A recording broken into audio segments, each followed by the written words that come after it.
খুব ক্ষুধা লাগলে বাসায় কিন্তু ঝটপট এইভাবে চিকেন ম্যাগি নুডলস রান্না করে নিতে পারেন। খুবই সহজে আজকে আমি রান্নাটা করেছি, সেটা আজকে শেয়ার করছি।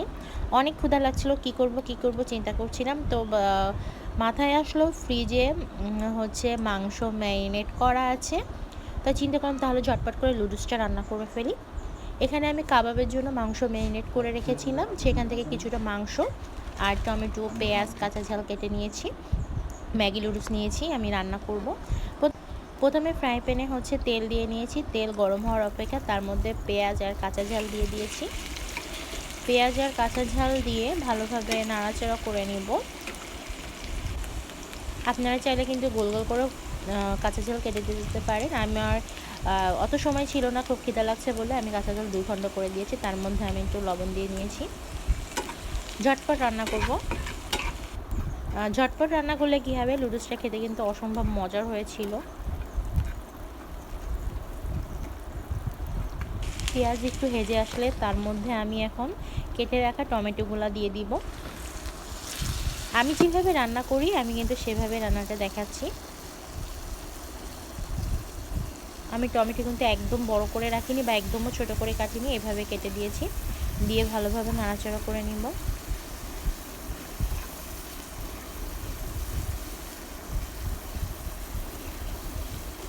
টমেটো দিয়ে কিছুক্ষণ নাড়াচাড়া করব, কারণ টমেটো থেকে পানি বের হবে। এই পানিটা হচ্ছে একটু হালকা শুকানো নেওয়ার জন্য অপেক্ষা করব।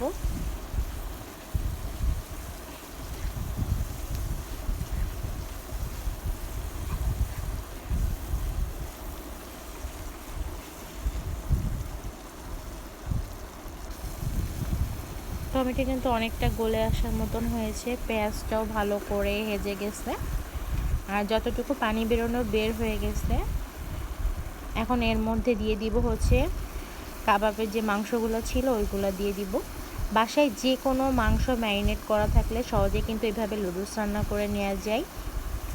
তো আমার এটা কাবাবের জন্য মানে ম্যারিনেট করা ছিল, তো সেটা দিয়ে আমি আজকে রান্নাটা করে ফেলছি।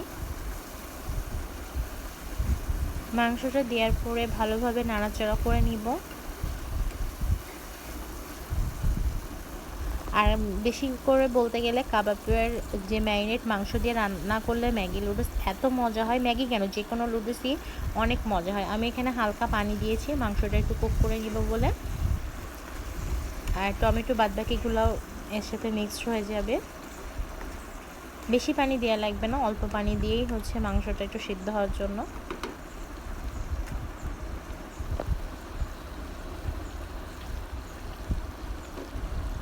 তার মধ্যে আমি আরও একটু পানি দিয়ে নিলাম। তারপরে হচ্ছে ম্যাগির যে মশলাটা থাকে ওই মশলাটা দিয়ে দিচ্ছি।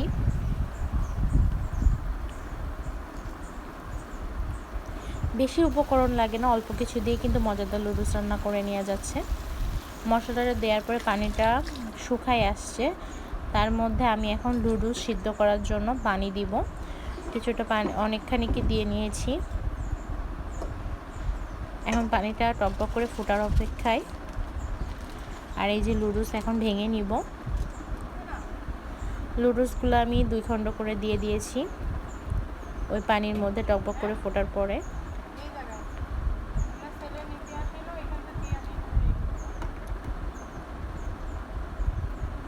এখন অপেক্ষার পালা রান্না শেষ হওয়ার। নুডলসও প্রায় হয়ে আসছে।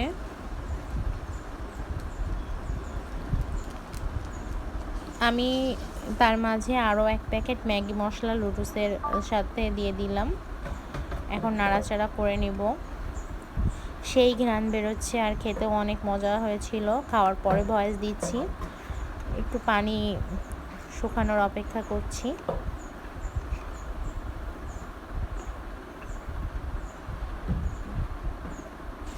এভাবে মেহমান, বাচ্চা বা নিজেদের খাওয়ার জন্য কিন্তু যখন তখন রান্না করে নেওয়া যায়, কোনো ঝামেলা ছাড়াই।